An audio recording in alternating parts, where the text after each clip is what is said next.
Oi gente, tudo bem? Esse aqui é o canal Todavia. Aqui nós falamos de assuntos contemporâneos à luz da fé cristã. Temos já esse canal há algum tempo, é um espaço onde debatemos vários assuntos importantes, mas mudamos um pouco a dinâmica do nosso funcionamento. Ao invés de vídeos mais elaborados, esses que precisavam de mais edição, de mais tempo, temos procurado fazer vídeos mais simples. E esse é o segundo. No primeiro eu expliquei que esse seria o formato, que seria uma ideia, que era uma possibilidade para a gente continuar com o canal, uma vez que toma muito tempo esse processo de edição, de roteiro, etc. E na verdade o canal sou eu sozinho, eu e Deus, para fazer todo esse trabalho. E de fato eu tenho muitas outras coisas. Eu expliquei lá os meus motivos, especialmente a questão de estudos, a demanda com o meu trabalho pastoral. Então a possibilidade de fazer vídeos mais curtos é que deu uma sobrevida ao canal. E eu quero agradecer àqueles que mandaram várias mensagens carinhosas de apoio, dizendo: olha, não, continua, segue, o canal tem ajudado. E de certa maneira é muito gratificante, é bom ver como o canal tem ajudado as pessoas na sua caminhada com Deus, a tirar dúvidas e a representar de fato o que é a proposta adventista no meio de tanta confusão dos nossos dias. Então a gente está aqui no formato novo e eu coloquei no Instagram que você poderia mandar perguntas. E vieram poucas perguntas, mas as perguntas que vieram foram muito interessantes. Eu escolhi uma, e eu vou explicar que foi só uma que eu escolhi, porque a resposta a ela é uma resposta muito longa. E eu vou usar esse vídeo aqui como uma espécie de termômetro, porque o que acontece? Às vezes eu gosto de pegar alguns assuntos e elaborar e explicar, e eu nunca sei se a minha resposta está sendo longa, e às vezes a pessoa pode sentir falta de uma objetividade, ou se eu preciso dar essa resposta mais longa mesmo para matar as dúvidas que possam surgir e para deixar a questão bem explicada. A minha tendência, a minha personalidade é seguir esse segundo modelo. Eu gosto de, sabe aquele ditado, mostrar a cobra, ou matar a cobra e mostrar o pau? Eu gosto de mostrar a cobra morta, fazer o DNA, fazer a autópsia dela, mostrar o lugar onde ela foi morta, explicar por todas as circunstâncias que aconteceram a morte dela. Eu sou desse tipo, é da minha personalidade. Então, dentro do possível, é claro que alguns vídeos são bem curtos, não dá pra gente fazer isso todo o tempo, mas eu procuro ser mais detalhista para que a pessoa entenda a resposta e não sobre dúvidas. Mas você pode deixar aí nos comentários se de fato as respostas que você espera ver nesse formato sejam mais objetivas, ou se da forma como a gente tem feito aqui e vai fazer nesse vídeo, são realmente as ideais, é o que se espera para esse tipo de pergunta, ok? Então, a pergunta de hoje que eu escolhi foi a pergunta do Daniel. Eu vou ler parte dela, escolhi selecionar dentro da pergunta uma parte, né? Porque aí ele depois já entra num exemplo mais particular, mas a pergunta dele está assim: pastor, seguindo o que você falou no último vídeo, poderia falar sobre a hermenêutica Reader Response em relação à leitura progressista? Se você quer entender um pouquinho mais, num vídeo anterior àquele que eu postei por último, né, seria o antepenúltimo vídeo, eu falo um pouquinho sobre o adventismo progressista. Se você não viu esse vídeo, eu recomendo que você veja. Ali eu falo dos perigos que isso traz para a identidade do povo de Deus. E pensando nisso aí, o Daniel pergunta sobre a leitura progressista relacionada a esse movimento. Não vou explicar de novo o que é adventista progressista, mas vou falar então sobre essa proposta hermenêutica. E aí uma segunda parte ele pergunta: e se na leitura literal da Bíblia pode ser considerado somente a gramática? Aí deve estar se referindo ao método histórico-gramático, que é o método que a Igreja Adventista tem adotado formalmente, de forma oficial, na sua interpretação da Bíblia, nos seus estudos da Palavra de Deus. Antes de eu responder então essa pergunta, eu quero deixar claro que outras perguntas, já falei delas, foram muito interessantes e eu pretendo respondê-las também. Então, se você mandou sua pergunta e ela não foi respondida, não se preocupe, haverão outros vídeos para a gente aproveitar as perguntas que estão ali. E se você não fez a sua pergunta, você pode deixar também aqui nos comentários desse vídeo. Se você quer perguntar uma coisa, quer que eu fale sobre algum assunto num próximo vídeo, deixe aqui a sua pergunta. Acho que por enquanto vai ser melhor do que fazer no Instagram. Algumas pessoas disseram assim: eu não tenho nem Instagram, então deixa aqui no YouTube mesmo, ok? Aí eu vou procurar responder. Também peço que você se inscreva, compartilhe e também comente nesse vídeo aqui para que ele ganhe relevância e o YouTube continue apoiando esse trabalho. Bom, quando a gente fala de interpretação da Bíblia, está muito relacionado à visão que você tem sobre a palavra de Deus. Se ela é um livro comum, se é uma peça literária, se é um livro espiritual, místico, se é um livro que pode ser conhecido, depende da visão que você tem sobre Deus e sobre a maneira como ele se revela.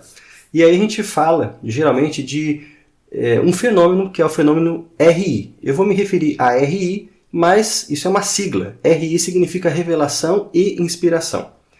Para a gente pontuar bem o que é revelação e o que é inspiração. As duas partes que formam esse fenômeno RI. Ficou meio as duas partes que formam o fenômeno RI. Então, revelação seria o fenômeno pelo qual Deus se comunica sobrenaturalmente com o profeta. E ele transmite conhecimento nesse ato. Então, isso é revelação. Deus se revela ao profeta. E a inspiração é o fato como ele, através do profeta, ele transmite conhecimento para o seu povo. Então isso pode ser de forma oral ou pode ser de forma escrita. Então isso é a inspiração. Revelação, Deus se comunica com o profeta.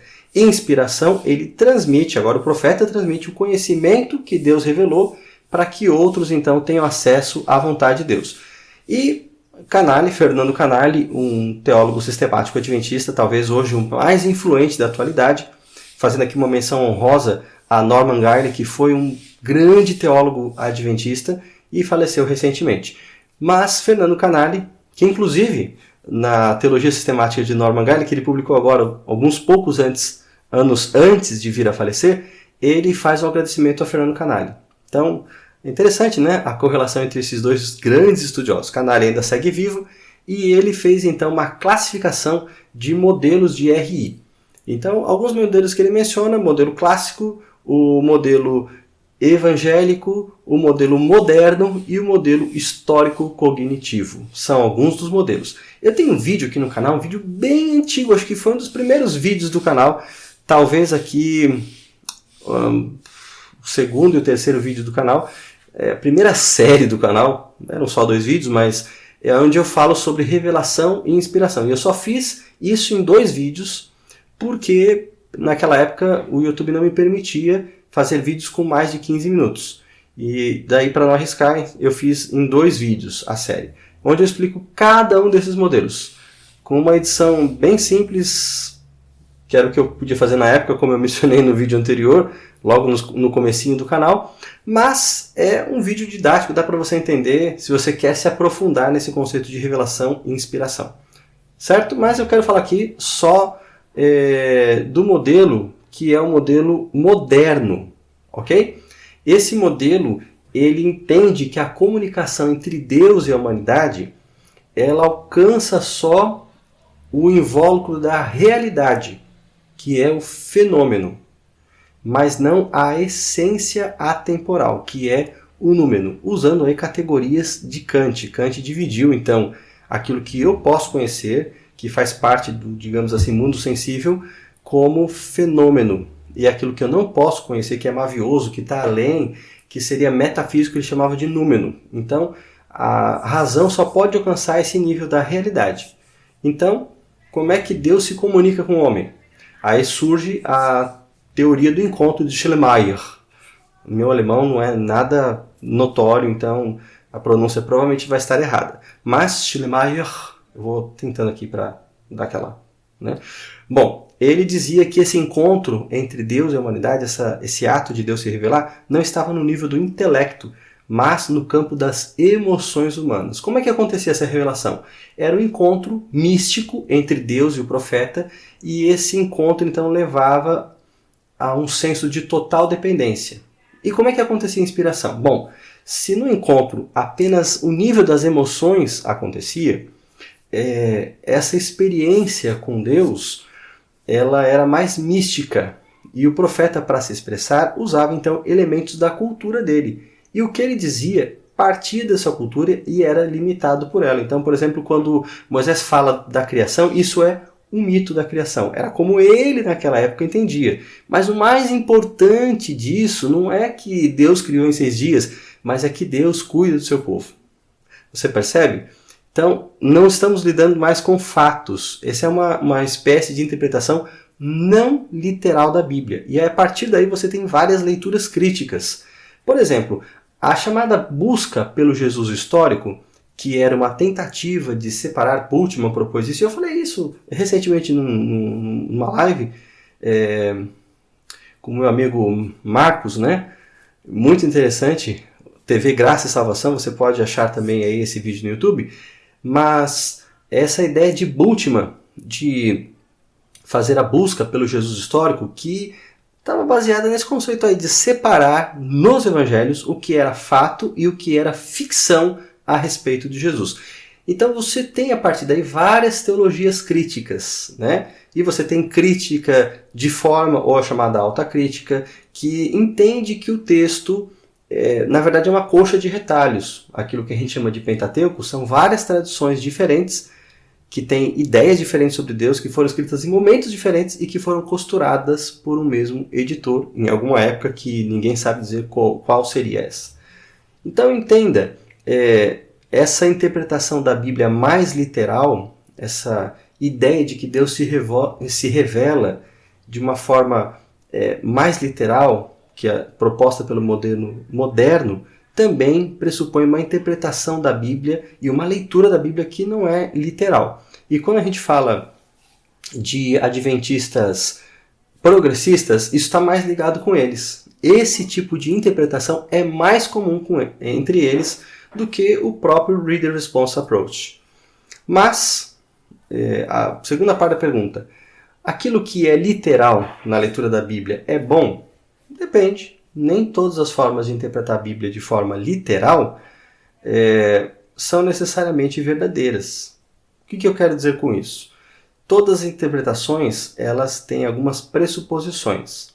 Por exemplo, quando a gente fala de profecias bíblicas, e profecia quase um caso à parte porque envolve símbolos, a gente tem, por exemplo, o modelo preterista, que entende que todas as profecias se cumpriram no passado. Então, quando João fala de perseguição, da besta, ele está se referindo apenas ao Império Romano, ou seja, algo que era da época dele. Se cumpriu no passado, não tem praticamente aí nenhuma lição para o presente, a não ser que, da mesma maneira como Deus cuidou de João e dos cristãos naquela época, ele vai continuar cuidando de nós hoje.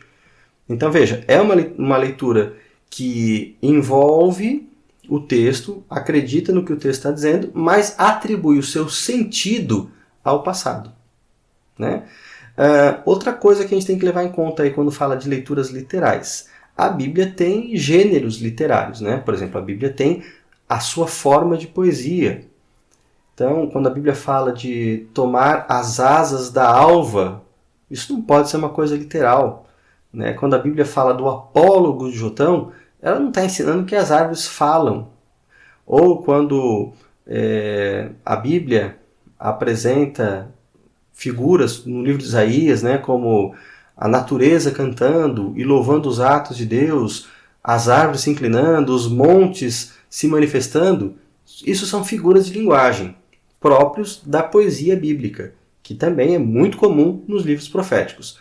Então, quando a gente olha essa questão de gêneros, é claro que entender os gêneros e o tipo de literatura é muito importante quando você vai interpretar a Bíblia. Bom, então já vimos aí que os progressistas eles estão acostumados com uma visão mais liberal, partindo do modelo moderno, de revelação e inspiração. Já vimos também que alguns métodos, por mais que eles até trabalhem com a literalidade do texto bíblico, aceitem o texto, eles acabam propondo leituras diferentes que deslocam o significado dele. Uma outra pergunta que surge daí, e alguns têm se confundindo com isso na internet, é a questão do método narrativo. O que seria esse método? Esse método ele estabelece que o mais importante é estudar o texto como ele veio, independente se ele foi escrito num período mais tardio, como por exemplo nós acreditamos, né? Ou num período mais recente, como a proposta moderna estabelece. Mas esse método narrativo está só preocupado com o texto e a interpretação, em aplicar conceitos de interpretação literária ao texto. Ele tem a sua utilidade? Sim, tem. É importante, às vezes, compreender o texto como literatura, mas não é uma compreensão suficiente. Por que não é suficiente? No método que a Igreja Adventista adota, o histórico gramatical ou histórico linguístico contextual, as duas coisas são importantes. Interpretar o texto como literatura, respeitando os seus gêneros, as suas figuras de linguagens, mas também preocupado com a época em que ele foi escrito, quem o escreveu, qual era a mensagem destinada aos seus leitores originais e como aplicar esse texto para nós hoje. Então, apenas uma leitura literal não é suficiente. Uma leitura da Bíblia, ela tem que respeitar todas essas questões para que a sua mensagem seja compreendida e aplicada para os nossos dias, em termos de princípios. Por exemplo, quando a Bíblia fala de escravidão, ela não está dizendo que nós hoje deveríamos ter escravos, mas nós podemos aprender com os princípios deixados ali nas leis de escravidão. Se você olhar, por exemplo, para o contexto daquela época, o escravo era uma vida inferior. E quando você vê o texto bíblico, você percebe que o escravo ele é tratado como uma pessoa e o seu valor é tão alto quanto o de um homem livre. Então a Bíblia está ensinando uma igualdade entre o senhor e entre o escravo. Perceba? Então é interessante a gente entender a Bíblia à luz do seu contexto. Dito tudo isso, nós vimos aí então várias formas de interpretar a Bíblia. Esse assunto é um assunto bem amplo. Mas eu queria agora gastar uma parte final, que vai ser assim, talvez um pouquinho mais detalhada, a respeito de o que de fato significa Read-Response Approach, ou Read-Response Criticism, ou Read-Response Literary. O que é essa proposta? Bom, para a gente iniciar, a gente tem que entender que essa proposta ela não tem nem a ver com a forma como nós tradicionalmente entendemos o texto, né? E também não tem a ver com a forma como os críticos têm entendido o texto. Ela não é nem uma coisa nem outra. A gente pode dizer que o Read-Response Approach é uma leitura pós-moderna da Bíblia. Então, como é que surgiu isso? Um cidadão chamado Ivor Armstrong Richards, nos anos 20, precisamente em 1929, publicou um livro chamado Practical Criticism. E o que ele fez? Ele pegou 13 poemas e distribuiu esses poemas para os seus alunos de pós-graduação. Ele era professor em Oxford, se não me engano. E ali ele não deu nenhuma informação para os seus alunos a respeito de contexto, dos autores. E ele percebeu que o retorno dos alunos foi muito rico. Ele não propôs assim nenhuma nova teoria, mas ele questionou assim o papel da própria crítica literária. Ele também abriu a discussão sobre a resposta emocional que podia ser dada à literatura. Bom, mais adiante, na década seguinte, D.W. Harden, um psicólogo e crítico literário britânico, junto com Louis Rosenblatt, em 1938, começam a seguir essa mesma ideia que Richards havia proposto. E, por exemplo, em 1938, no Literature as Exploration, Rosenblatt fala que o leitor desempenha um papel crucial em qualquer peça, em qualquer pedaço de literatura. Depois, nas décadas de 60 e 70, ali na Alemanha, foram surgindo outros estudiosos, como Norman Holland, Stanley Fish, Wolfgang Iser e Hans Robert Jauss. Muitos outros depois foram agregando ideias a essa metodologia. Mas tá, esses são os autores, esse é um pouco da história, e o que quer dizer esse Reader Response Approach? Basicamente é traduzindo a pé da letra, né? É uma abordagem que lida com a resposta ou reação do leitor. Tá, e vamos entender melhor. Quais são as pressuposições desse método? O leitor ele é integrado ao texto e o leitor passa a ter um valor ontológico. Ele é essencial para a obra literária. Por exemplo, Stanley Fish, em 1967, fala que a atividade conjuntiva do leitor é que torna o texto relevante, inteligível e inexaurível. Depois a gente vai ver por que inexaurível. O Wolfgang Nietzsche também fala que um texto literário apenas pode produzir uma resposta quando é lido. Então, para esses camaradas, não existe texto sem leitor. O texto é irrelevante, ele não tem valor se ele não tiver um leitor. O que dá importância ao texto é o ato da leitura. Por quê? Porque o texto não é visto aí como autônomo, mas ele convida o leitor. O leitor é que ativa o significado do texto, porque aquilo que é lido se torna uma aparência da consciência do leitor. Esse é um conceito fenomenológico. Por quê? A gente tem que lembrar o seguinte: na fenomenologia, você não está preocupado com o sentido empírico, com a coisa objetiva. A fenomenologia, ela é uma reação ao naturalismo. Aquela proposta cientificista, aquela ideia de mastigar as coisas, de procurar detalhes, de examinar de uma forma técnica. Não. A fenomenologia está preocupada com a reação na consciência das pessoas de um determinado fenômeno. Então, o que aquele fenômeno causou na minha mente? Como eu estou reagindo a ele? O que o fenômeno por si causa em mim e o que eu posso aprender e comunicar sobre isso. Portanto, no Reader Response Approach você tem uma implicação da fenomenologia agora para o criticismo literário. Ou seja, essa nova abordagem de literatura, ela só nasce por influência da fenomenologia. E é interessante porque, para a fenomenologia, a leitura é a concretização de um texto, ou seja, o que torna o texto tangível é o fato dele ser lido. Tá? O texto possui elementos, sozinho lá, quando ele foi escrito, publicado, ele possui elementos que são indeterminados e ele precisa que esse significado seja então trabalhado pelo leitor. Uma outra coisa interessante, agora dito pelo grande crítico e filósofo Gadamer, o texto não está pronto. Pelo contrário, ele vem em parcelas. E o seu significado depende da situação histórica do seu leitor. Não do autor, mas do seu leitor. Perceba que o papel do leitor aí é muito mais destacado que o do próprio autor. Veja, eles também costumam dizer que o significado de um texto não é fixo. Nem ele é uma entidade definitiva, mas é um acontecimento dinâmico. Interessante, né? Quando algumas pessoas falaram recentemente de atualizar a Bíblia, que a Bíblia precisa ser atualizada, precisamos de novas leituras.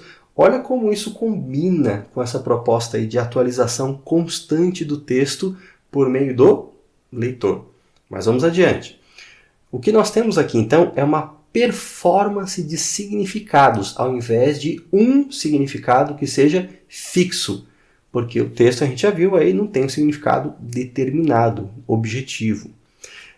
O Wolfgang Nietzsche fala que os livros são como piqueniques. E essa frase eu achei muito interessante. Ele diz que nesse piquenique o autor leva as palavras e o leitor leva o significado. Interessante, né? Olha só a ideia do piquenique. E claro, nessa fenomenologia da leitura, existe um existencialismo no qual você experimenta enquanto lê e é parte do significado. Né? Enquanto você vai se relacionando com a obra, a sua vida, aquilo que está acontecendo ao seu redor, isso vai ajudar a determinar o sentido do que você está lendo. Sendo que o significado é um evento. E aqui nesse caso, por evento, isso significa um movimento temporal da cognição do leitor. Então, aquilo que afeta o leitor enquanto ser no espaço-tempo vai também afetar a forma como ele lê. Por isso, duas pessoas não podem ler o mesmo texto da mesma maneira, porque elas têm experiências diferentes, estão em momentos diferentes, podem às vezes estar em épocas diferentes. Quando eu leio, por exemplo, hoje o diário de Anne Frank, isso tem um impacto que é diferente de um judeu, 10 anos depois do Holocausto, lendo em algum país da Europa, enquanto reconstrói a sua vida, aquele diário de uma contemporânea. São experiências diferentes, momentos diferentes e impactos na leitura de forma diferenciada. Bom, já deu então para perceber que nesse Reader Response Approach, A questão toda é determinada pelo leitor. É o leitor que atribui significado ao texto. É o leitor que determina a mensagem do texto. É o leitor, portanto, que vai definir qual é a interpretação para ele a respeito daquele texto. Bom, isso em algum momento saiu então do campo meramente da literatura, dos estudos literários, do academicismo, e migrou para os estudos em religião, para a interpretação da Bíblia, e embora isso não constitui exatamente uma escola, se tornou uma forte tendência. E dependendo do tipo de líder religioso, toda uma congregação, um conjunto de pessoas, uma denominação, pode ser sim influenciada por essa tendência de adotar uma leitura mais existencialista, mais fenomenológica, uma leitura mais individualizada e bastante não literal de um determinado texto. Existem perigos nisso, pensando agora em Igreja Adventista e respondendo a pergunta do Daniel? Sim, existem alguns perigos, e eu separei aqui 3, de forma muito singela. O primeiro deles é atribuir a significação do texto ao intérprete. E isso cai num problema que Agostinho mencionava, que era o da intentio operis, ou seja, a intenção da obra. Toda obra foi escrita com uma intenção. E o texto por si, embora a gente muitas vezes não tenha acesso ao escritor original, à sua mente, aquilo que ele pensava, e não é diferente não em relação aos autores bíblicos. A gente não sabe o que os autores pensavam. Aconteceu uma coisa muito interessante comigo uma vez. Eu estava numa biblioteca e eu estava lendo um livro que era de frases políticas. Por causa do momento do país, eu nem vou dizer de que autor, de que personagem da política essas frases foram extraídas, mas eram discursos de uma pessoa que ocupou um cargo importante à frente da nação brasileira. E à medida que eu estava lendo aquele livro, eu coloquei no Twitter alguma referência a isso, mencionando os autores pelo nome. E um deles começou a interagir comigo, dizendo, que legal, né? Aproveita e compra o livro, porque eu estava numa livraria dessas, né? Que você pode sentar-se ali, ler o livro, e se interessar, você paga, se não interessar, você simplesmente deixa ali que eles recolhem. Quase como uma biblioteca. Eu gosto de livrarias assim porque eu não tenho dinheiro para comprar todos os livros que eu gostaria. Você pode ver que a minha estante aqui está abarrotada, mas se eu pudesse e tivesse mais dinheiro, compraria muito mais do que eu tenho. Mas aí nós começamos a conversar e foi bem divertido, porque qual a possibilidade de você conversar com o autor de um texto? É curioso isso, né? Então, mesma coisa com respeito aos autores da Bíblia. Você não tem acesso aos autores originais. Estou falando dos autores humanos. O autor divino e Espírito Santo, é óbvio que ele interage com o seu povo. Mas você não conversa com Isaías querendo dizer, Isaías, por que você usou essa palavra aqui? Paulo, não teria sido mais fácil dizer isso de outra maneira? Pedro, olha, eu gostei muito desse discurso, mas tem uma partezinha aqui que eu queria que você me explicasse. A gente não tem esse tipo de interação com os autores bíblicos. A gente não sabe o que estava exatamente na mente deles. Mas a gente tem o texto.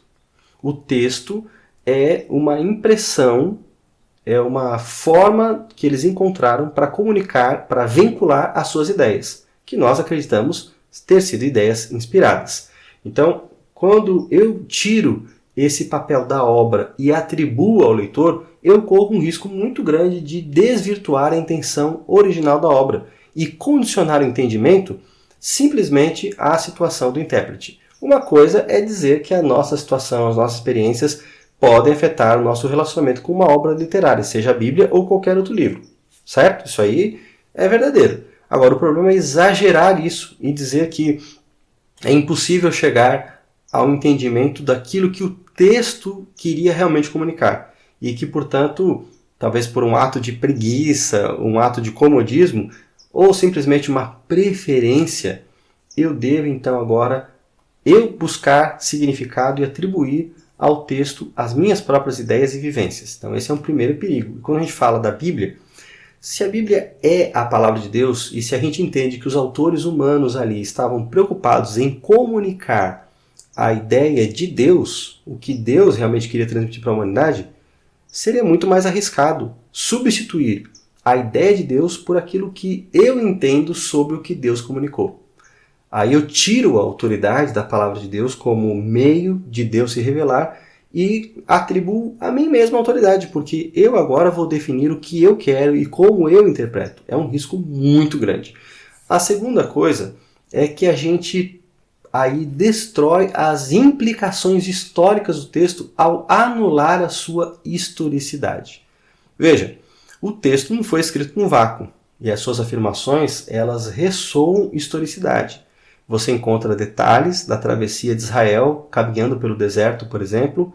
Você tem pontos geográficos bem definidos quando são contadas as viagens de Paulo.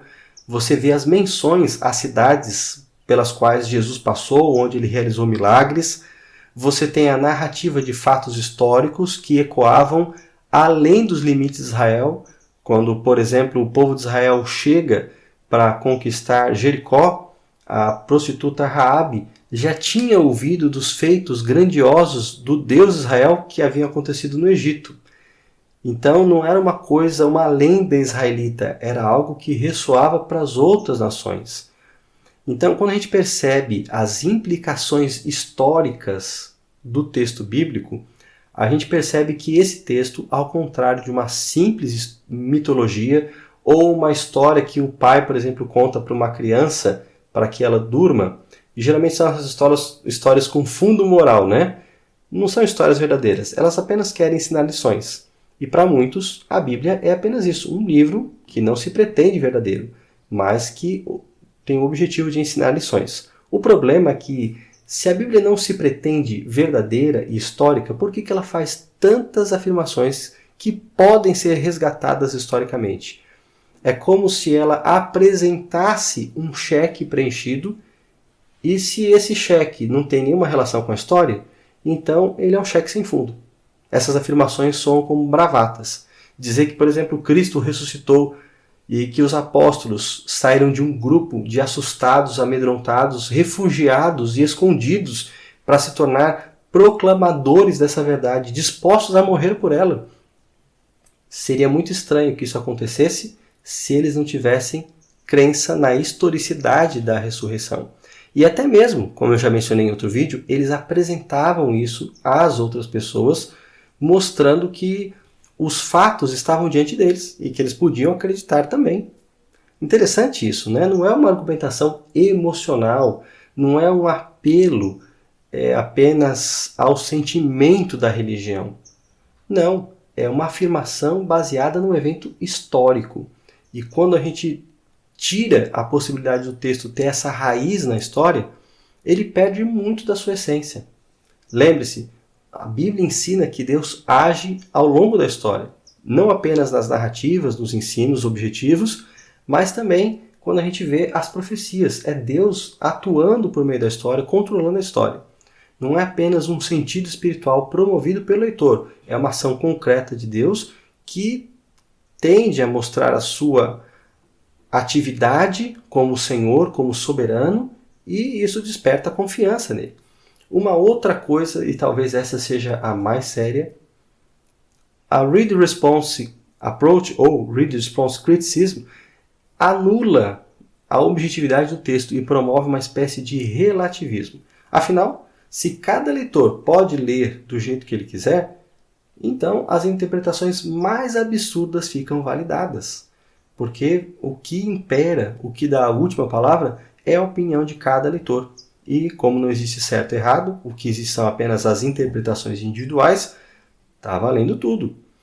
Olha, hoje pela manhã alguém me mostrou um tweet de um perfil de uma pessoa que se define como homossexual e adventista, o que já é um oxímoro, uma contradição insuperável, e essa pessoa chegou a sugerir que Ellen White, ela própria, teria sido homossexual. Por que isso? Porque se eu sou homossexual, eu quero ver nos outros um respaldo para aquilo que eu acredito.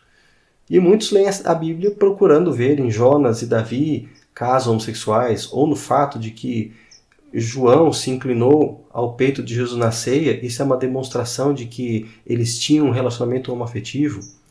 Essas leituras só acontecem porque as pessoas que estão lendo possuem essas tendências e acreditam nessas coisas. Então elas transportam para o texto aquilo que elas são. ao invés de extrair do texto as suas lições objetivas, os seus ensinamentos claros, elas estão colocando no texto o seu próprio pensamento e tornando o texto um veículo de suas ideias, o que é muito perigoso e acaba com a ideia de que a Bíblia seja a palavra de Deus. Então, com tudo isso, a gente percebe que, de fato, a Bíblia tem que ser respeitada, entendida de forma literal, mas também, ao mesmo tempo, levando em consideração os seus gêneros literários, os seus ensinamentos, para que ela seja respeitada. Bom, então essa foi a pergunta. Foi uma resposta longa, a gente entrou em outros assuntos sobre crítica literária, sobre interpretação do texto, sobre visão adventista. Eu espero que tenha ficado claro. Coloque aí nos comentários o que você achou, se ficou alguma dúvida, se esse tipo de resposta é a mais apropriada ou se é uma resposta longa e, de repente, interessaria respostas mais rápidas, mais objetivas. Deixe aí nos comentários e também, se você, enfim, tiver outras perguntas, coloque aí para que a gente pense mais para frente em vídeos para responder as perguntas. Que Deus abençoe você, um forte abraço, a gente se vê na próxima semana.